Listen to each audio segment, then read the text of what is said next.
nitong susi lang sa kalam. Oh. Kaya pala mga kilo. Sige. Ikaw pa, umakarga na ka rin. Katulak na. Okay.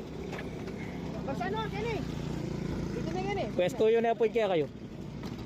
Isda namin. Kaya Maganda gilatis na ngayon. Wow. Labuno gilatis mo rin pa. ano, tinong kayo. Second day harvest po dito along the highway. Oh. Yan. Pero nauntinda tong biyero nyo kapon. Di na. Hindi ko nagkarga. Zero ka ako. Malalim. Ano sabi? Nagduda ko sa lalim ng tubig natin eh. Pwesto yan po. Yan. Second day harvest. Laguna Lapaw na. Ito talaga parehasan yung 456. Wow. Kaya luya. Yan. Ano po? Yun no. Hawakan mo Pao. Oh, may kukuha niya. Mahilig sa tres. Mahilig sa tres. Wow. Isa lang yung pinangakot natin Drin no. Eto nga na. Wala, matibay naman yung service mo na yan. Sa'yo yun. Yan. Matagal yung, ayun. Matagal yung pabubuhayin po yan. Tatlong araw daw, bubuhay. Alagula pare. Oo, yun. Kumpirmadong may lakas, sabi nga. Wow. Sige.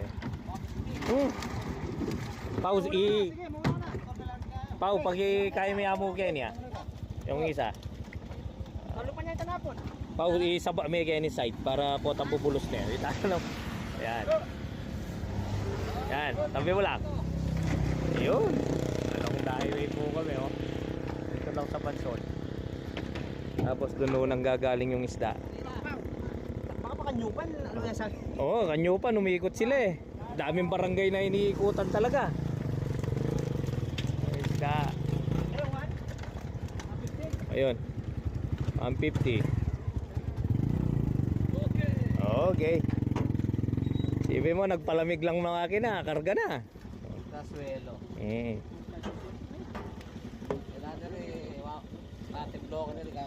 Unit sa kabono. Makapag ano ka na, makapag permihan ka na sa bahay niyan. Kaya lang, mahaba yung pagpapabuhay.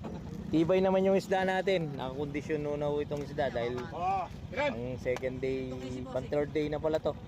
115. Third day harvest. Go, go, go.